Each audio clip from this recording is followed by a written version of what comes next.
So anyway, this will be the last evening talk of this particular retreat. So I thought I would start by trying to consider one or two of the common terms that we've been using, in case there is confusion or doubt around some of those terms. Of course, we've still got a part of the day left, or much of the day left tomorrow. So if there are just further or are any further questions or complications around those terms, we can always come back to that if need be. So I thought the first one I would start with is mindfulness, or in Pali it's called Sati. So Sati is a teaching that's come from the Buddha. There's no doubt about this whatsoever, in case anyone has any doubt. It means mindful awareness, and or being present with what you're doing, being fully present with what you're doing. And it occurs in a number of the lists that he cites. I won't go through them all because it won't mean very much, but again and again, mindfulness is a key aspect of his teaching and practice. And in particular, there's a set of how will I put it, qualities to cultivate the 7 factors of enlightenment. There are the 3 factors which are more like calming the mind down or pacifying the mind, and there are the 3 factors which are lifting the mind up, trying to energize the mind, depending on what circumstance you're in. I won't go into all of that, but at the head of those groups of qualities or practices is mindfulness. Sati, mindfulness, is the chairman of the board, if you like, and keeps an eye on all the other ones to make sure that things are going in the right direction and are in balance, if possible.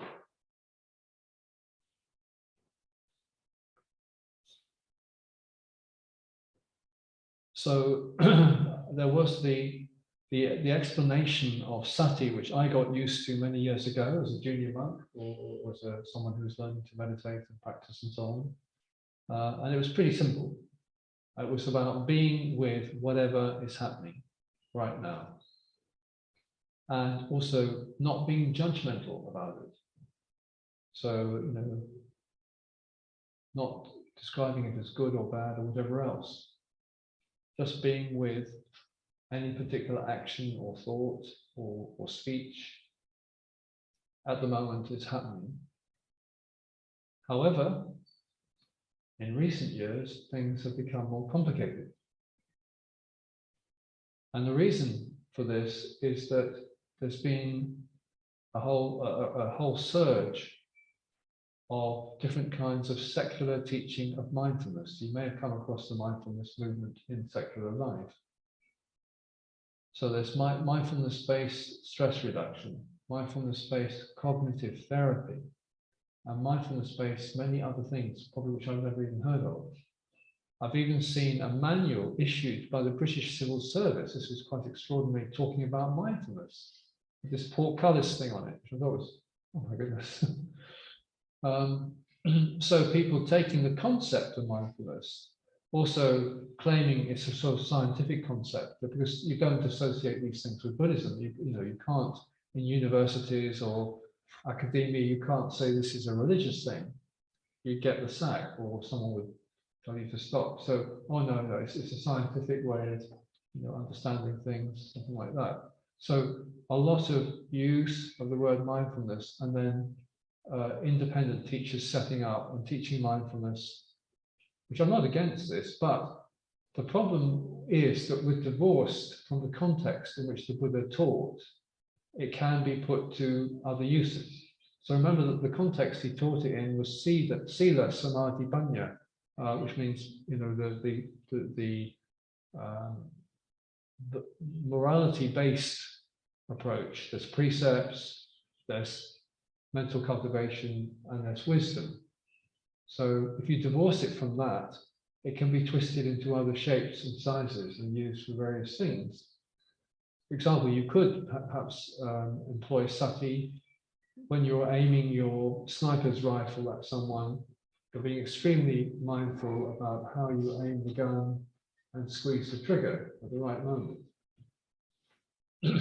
or possibly you're committing robbery. So there was a famous robbery called the Hatton Garden robbery in London a few years ago. So these people broke into, I suppose, what essentially was some kind of bank, and they were carrying out a very intensive robbery of the safes. So they're opening the safes. You know, if you're cracking a safe, you've got to be pretty mindful.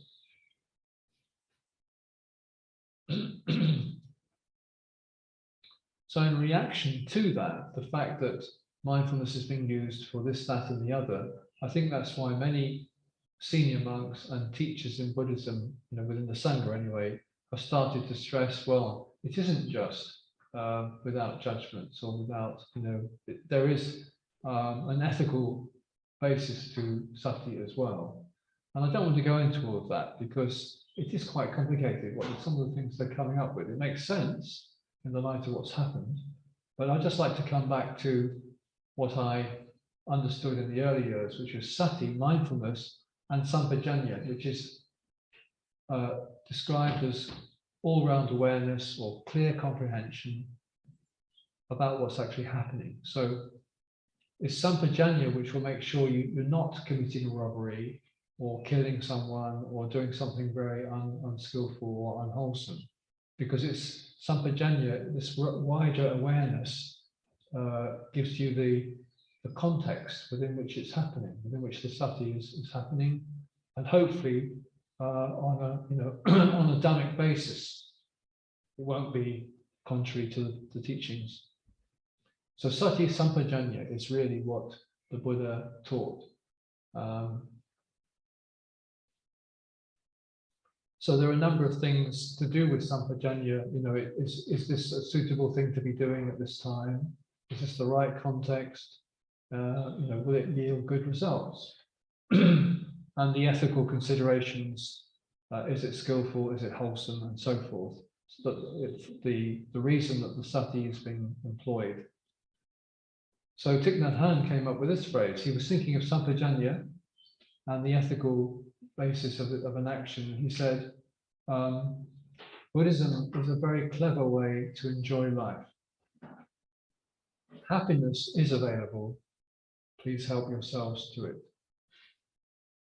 That sounds a bit odd, but what he's pointing to there is, you know, if you have good intentions, right intentions, and you're coming from those, then you will reap good results, happiness. So Buddhism is a clever way to enjoy life. Happiness is available. Please help yourselves to it.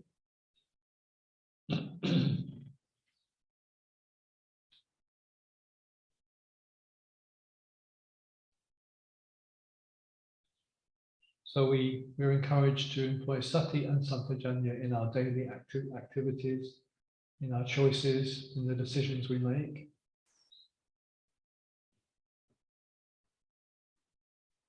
Bringing that presence of mind into whatever we do.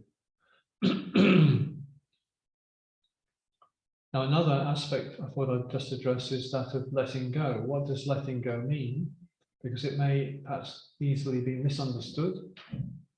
Some people may understand letting go as throwing out or shoving away, something that we don't particularly want to engage with or to follow in our minds or hearts. So what do we understand by letting go? So it's, I think the best explanation I've had or understood so far is it is abiding equanimously with something. So something has arisen in the mind or in the heart, and you recognize, well, this isn't particularly helpful, it's not particularly wholesome, it really is suitable to be let go of. So you're not trying to get rid of it, and obviously you're not holding on to it, you're not following it, but you're just abiding there with it equanimously. And you're observing it, you know, it's there, you're aware of it, and then watching it as it departs. Or hopefully it departs. Sooner or later it will.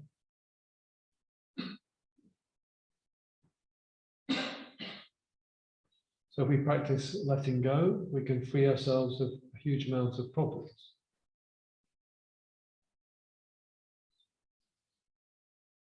not just unskillful thoughts and intentions, but also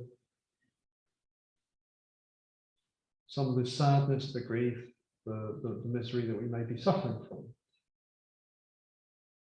Do we indulge in it, hold on to it, or can we just abide with it equanimously, allowing it to be there? Knowing also that it will, in due course, change. It will depart. It will change into something else.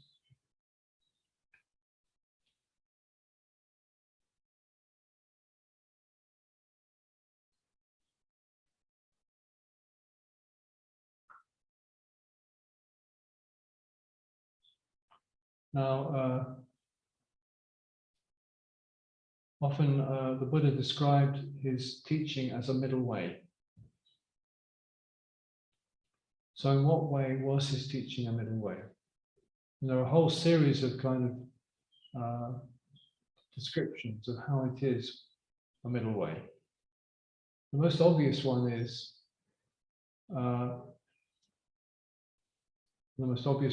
about self-mortification and self-indulgence.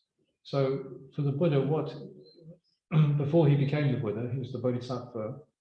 Initially, he lived a life of self-indulgence. He was in the palace. He was looked after by all these servants, including female musicians. He was protected from harmful or unpleasant sights by his father, we're told in the story. And then he leaves the palace. He realizes he's understood there's things like death, old age, sickness, and death, and he wants to get to the bottom of it. How can he enjoy life when he knows everything is changing in the way that it is?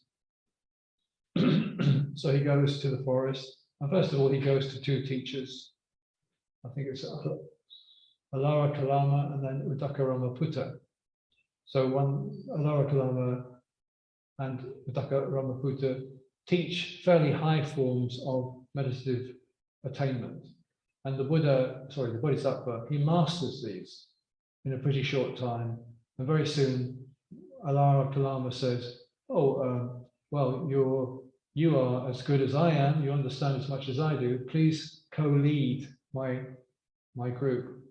The Bodhisattva decides, no, this isn't attaining to liberation, to enlightenment, what I'm really looking for. It's a highly absorbed state with particular benefits, but it's not the liberation I'm looking for. So he leaves Alara Kalama. He then goes to this other teacher, Uddaka Ramaputta, the son of Rama, and he learns a further higher stage of meditation, absorption. But again, it's not the enlightenment or the freedom that he's looking for. So although Uddaka Ramaputta says, well, you've got so far now, you're as good as my father, so you can lead the group, not just co-lead, but you can be the leader. And again, the Bodhisattva thinks, no, this isn't what I came looking for. This isn't true enlightenment or true freedom. So he goes off and starts practicing on his own, although he gets a group of 5 people around him, and he subjects himself to all the worst self-mortification you can imagine in the course of the 6 years, like going without food, sleeping on beds and nails, becoming incredibly thin, emaciated, his hair falls out, his skin color changes, every kind of thing that you can imagine. He describes his buttocks as like a camel's hoof, and that his ribs stood out like the rafters of a house. And if you poked one side of him, you poke the stomach. If you poke the stomach, he could feel the backbone, things like this. And he all kinds of excruciating practices which sound quite revolting to us. Anyway, he was punishing himself, punishing his body as a way of making a breakthrough to enlightenment, which many ascetics at that time, if you subjected the body to pain and suffering, you could get rid of the karma. This is apparently the approach of the Jains, the Jains movement, and then break through to some kind of freedom. But the Buddha discovered that all the practices he undertook none of them were leading him to true enlightenment, but he was just getting weaker and unable to really progress. And so he decides, okay, well, I'll abandon this, it's not working, and he decides to take some food properly. And that's when the 5 ascetics who are waiting on him or helping him decide to leave. They say, well, you've reverted to luxury. You're not an ascetic, you're a backslider. So we're going. So then he lets them go. He eats the meal, or 1 or 2 meals, and then he sits beneath the Bodhi tree on this particular night. He remembers various things from the past. He remembers the meditation he did as a youth. And then he feels this is the right way to approach this. And then practicing, I think he makes an asseveration, he makes a vow, I will not get up until I have attained to enlightenment. And then through the course of the night, he attains to enlightenment in 3 stages. So what he discovered from his point of view was a middle way. It wasn't the way of self-indulgence, of getting whatever you want and living luxuriously, which is what we're mainly used to in our society, nor was it the way of intense self-mortification and asceticism, suffering, that many of the ascetics were undertaking at that time in India. But it was a middle way, enough to keep yourself going and then to work with the conditions of body and mind. So this was what he regarded as a middle way. But there is another way in which, and there are several other ways actually, but I can't remember them all, but there is another way in which it can be regarded as a middle way. And that is that at the time of the Buddha's teaching, when he was teaching, there were people who you might call or belong to the school of eternalism. So they were eternalists. And there were also people who belonged to the school of annihilationism. They were annihilationists. So what did those 2 terms mean? Because they might, you might connect them with some things of this day, of this age. So an eternalist taught that there was something like a soul going from life to life to life that would, in the end, have, either unite with that man or come to some state of happiness as it progressed through the lives. Eternalism. Annihilationists taught this is the only life you have. With the death of the body, everything is just disappears. It doesn't matter what you do, some of them. It doesn't matter what you do, if it's good or bad or indifferent. It all dies with the body. There's no result. It's all annihilated. That's annihilationism. So those were the 2 he saw as 2 extremes in the spectrum. And he declared that his teaching was something in the middle, because he doesn't teach eternalism, but nor does he teach annihilationism. So he's saying karma has results. So there isn't annihilation. There's some kind of continuity. But he came up with a specific formulation, it's called dependent origination, about how things come about, how there is a rebirth. So I'm not going to go into all of that. It's quite a complex sounding thing, so there's no point, but just the idea that he discovered this middle way. And as we talked about earlier today, he claimed to have seen into his past lives. So I thought that was quite interesting for you, that we were talking about past lives, death, and so forth, as a possible model of reality or how things work. And I thought I'd just mention that, in the modern era, there are plenty of people who do believe, even in the West, in past lives. So apparently Henry Ford was one of them. He said at the age of 26, he became a believer in past lives. There was a very famous chap called Edgar Cayce, who was apparently able to see into his past lives, and you can always explore that one. There was a professor, Ian Stevenson, in the States, who wrote a number of books. He went around the world interviewing people who claimed to remember their past lives. So the books are called Cases of the Reincarnation Type. So that's not possibly such a fun read. It's probably very academic, but it's there. And then I remember seeing a video of 2 or 3 people who claim to have remembered their past lives. So in India, quite a lot of people do. This is quite common in the Indian subcontinent. But so there was one young lad in India claiming to remember a past life. But the one I remember is of a young girl in Yorkshire. So, she wasn't Asian. She was from Yorkshire in a white culture. And I would describe her as a bit, if you saw her on the video, you might think she's a bit dreamy, perhaps. She's a bit otherworldly, perhaps. But what happened was that her parents had her in the baby buggy or the baby chair, and they took her towards the railway in the town where they lived. And then as they approached the railway bridge, she started screaming. She was only 2 or 3 or something like this, and screaming and refusing to go, anywhere near this railway bridge. And they were very, astounded. What's the problem? And later she was able to talk about the fact she said she had been in a past life. She had been a little boy, probably around the 1880s or something like this. And his name was either something John or John something. I can't remember all the details. But she claimed that this little boy had been killed by a railway train. And she was able to take her parents to the place where she said she'd lived, which was a kind of hovel underneath another house.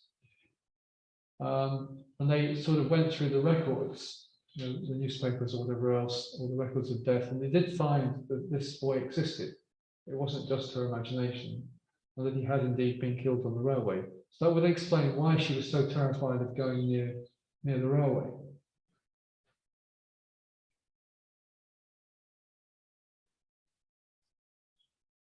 So it might also be of interest to know that this idea of life after life is not totally absent from Christianity. Because back in the very early years of Christianity, there were writers or people who espoused this particular belief.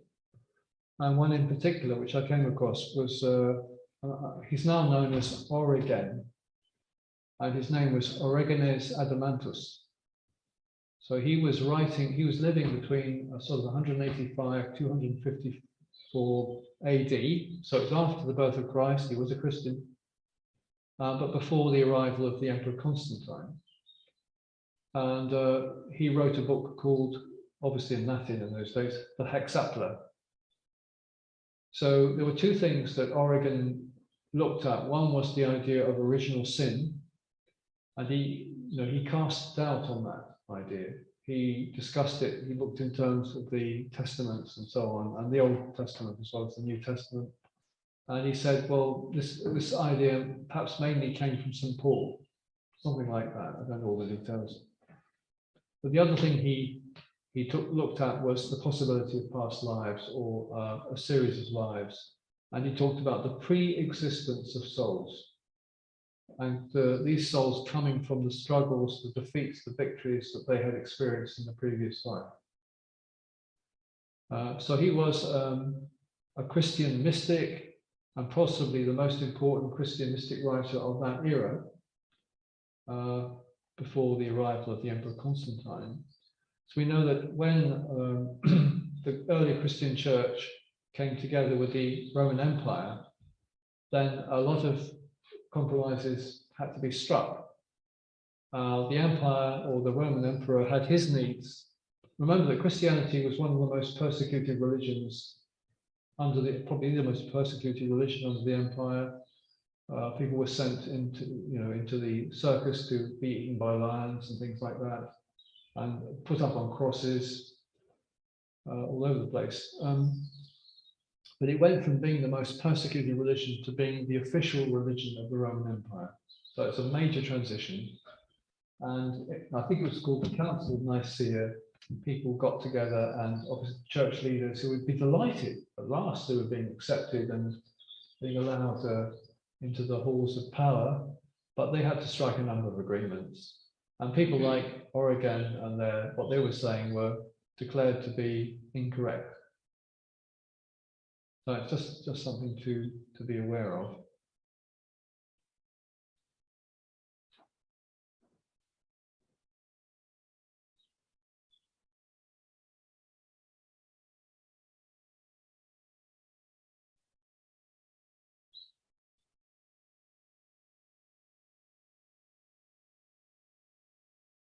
I'll just mention one or two other things. One is that in a particular teacher I came across talked about something called Niramisa Sukha. Niramisa Sukha. Sukha means happiness. And Niramisa Sukha means the happiness born of peace. So happiness coming from peace, which he declares to be the highest form of happiness. So Niramisa Sukha is not dependent on the five senses, what you see, hear, smell, taste, or touch. It's a happiness within. And he declares it to be the happiness without a bait or without a baited hook. In other words, a superior form of happiness.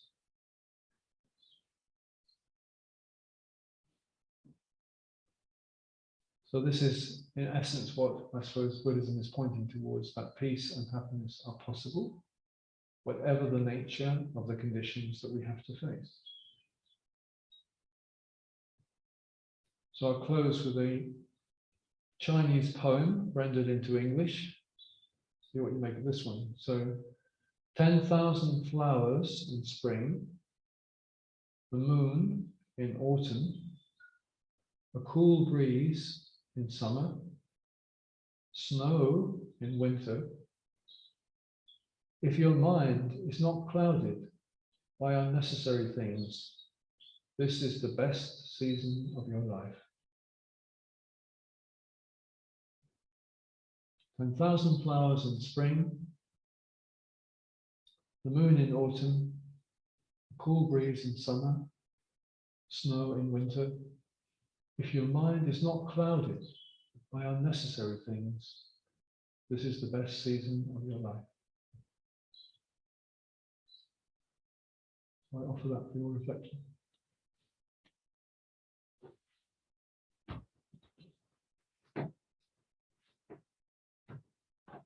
Are there any outstanding questions or thoughts or sharings that you would like to offer? You're very welcome to if you wish. Yes. I have a question, and I'm often curious if, like, what arises first, like a thought or an emotion. Like sometimes I sit in tranquility and a thought that's, it brings an emotional state.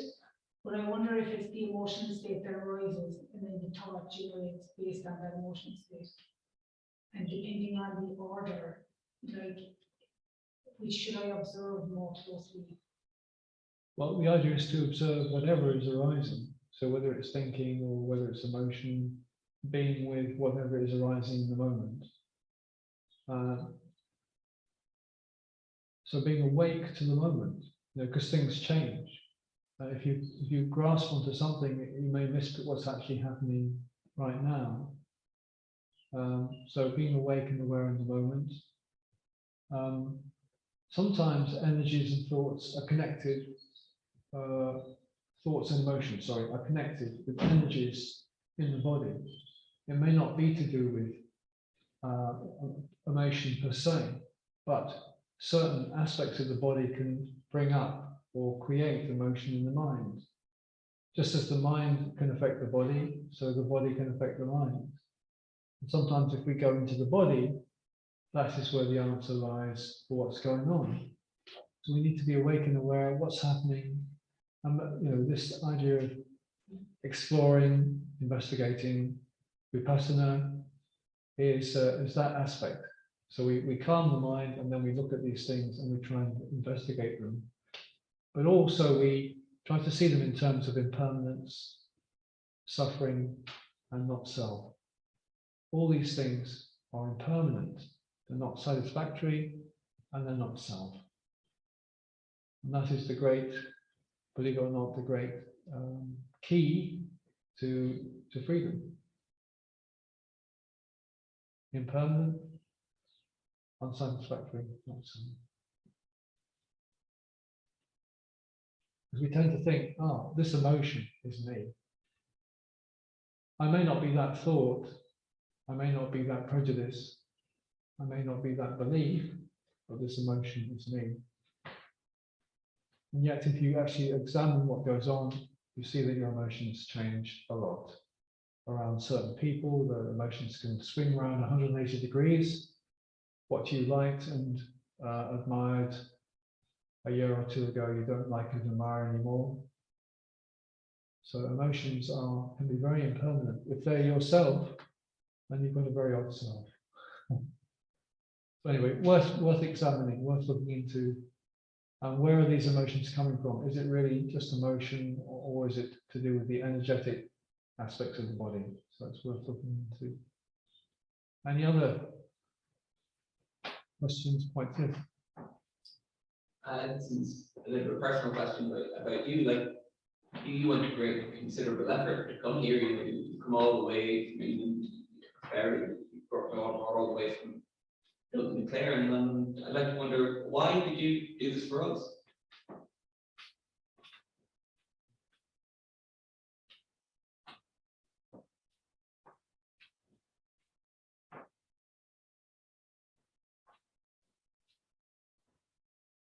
It's not to convert anybody or proselytize. Well, one thing is, it's quite nice to have a break from the monastery. But just a change of scene, because I've been there for 2 years, But no, I love Ireland. I mean, we had that thing last night about, apparently I was criticizing the Irish people, which is not the case. Jason would not have shared that with me if he thought I was anti-Irish. I am not anti-Irish at all, the very opposite. So I love to come to Ireland and see aspects of Ireland with Irish people. And, just for me, hearing or Dhamma was very helpful. It made a big improvement in my life, I think. I think I am a much happier and more balanced person than I would have been otherwise. So just as a monk, if you get an invite, then it's nice to respond to that if you're free. So perhaps one way of looking at this is to look at what the Buddha's injunction was about teaching. Because in some religions, they want you to go and convert. They want you to go around knocking on doors or giving out leaflets at railway stations or whatever. That should not be going on in Buddhism, as far as I understand it. So he gave a very clear description of how the monk should respond. So first of all, you've got a monk and you've got a person. Right, so the person wants to hear the Dhamma. And the monk wants to teach the Dhamma. No problem. Get them together. The monk teaches the Dhamma to that person. Or another very simple one. The person doesn't want to hear the Dhamma, and the monk doesn't want to teach. No problem. They don't connect. What about if the monk wants to teach the Dhamma, very anxious to teach, and the other person doesn't want to hear it? He shouldn't teach. What about if the other person wants to hear the Dhamma and the monk doesn't want to teach? You should teach.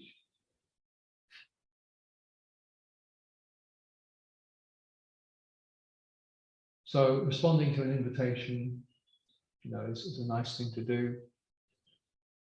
And I've known people at Sunyata for many years, seen many different people here. Yeah, so that's really, I think, the essence of the argument, the essence of the reply. Any other questions or sharings? There was one online question. Hello, Um, hello. it arrived online this afternoon, but due to technical problem, I could not put it down. If I can understand it. Thank you, Jacques, very much.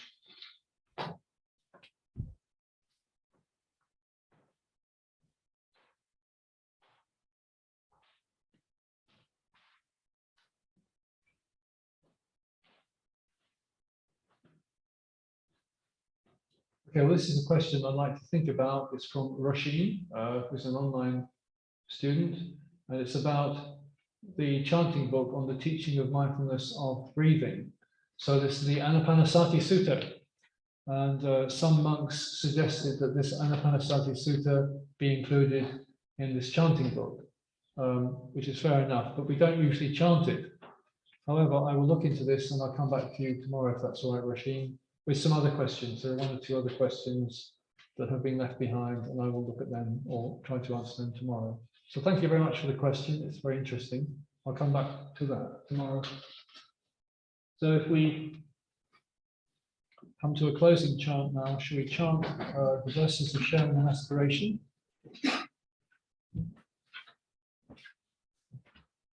So that's page 33.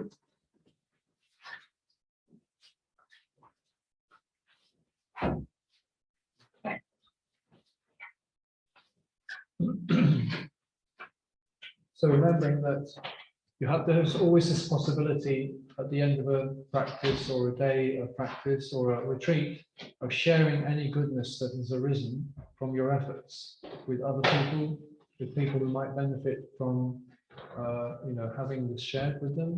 If they're in trouble, if they're in a low state, depressed or whatever, or in some very difficult situation.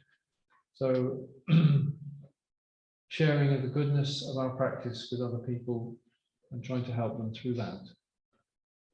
Now let us chant the verses of sharing and aspiration through the goodness that arises from my practice. May my spiritual teachers and guides of great virtue, my mother, my father, and my relatives, the sun and the moon, and all virtuous leaders of the world, may the highest gods and evil forces, celestial beings, guardian spirits of the earth, and the Lord of death, may those who are friendly, indifferent, or hostile, may all beings receive the blessings of my life. May they soon attain the threefold bliss and realize the deathless through the goodness that arises from my practice, and through this act of sharing, may all desires and attachments quickly cease, and all harmful states of mind, until I realize nirvana in every kind of birth. May I have an upright mind with mindfulness and wisdom, austerity and vigor. May the forces of delusion not take hold, nor weaken my resolve. The Buddha is my excellent refuge. Unsurpassed is the protection of the Dhamma. The solitary Buddha is my noble guide. The Sangha is my supreme support. through the supreme power of all these, may darkness and illusion be dispelled. So we come to the end of another day. So we have not quite a full day, but something of a day tomorrow. So please try to keep going with the noble silence, staying mindful of your everyday actions. And, you know, if you want to carry on practicing or get up early and practice, that's very good. Or if you want to get some rest, that's fine too. So we'll be meeting tomorrow as per usual, 6 o'clock. So we're going to do the closing homage on page 29.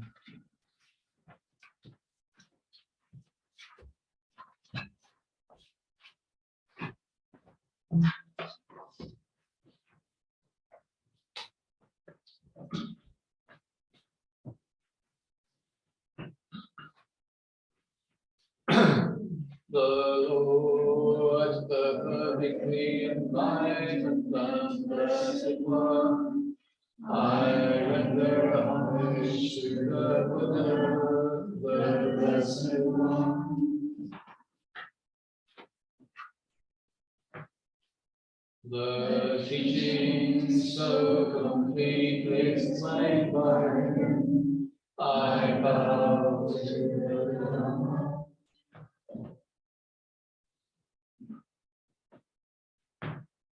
The blessed one's disciples who have practiced well, I bow to the Sangha.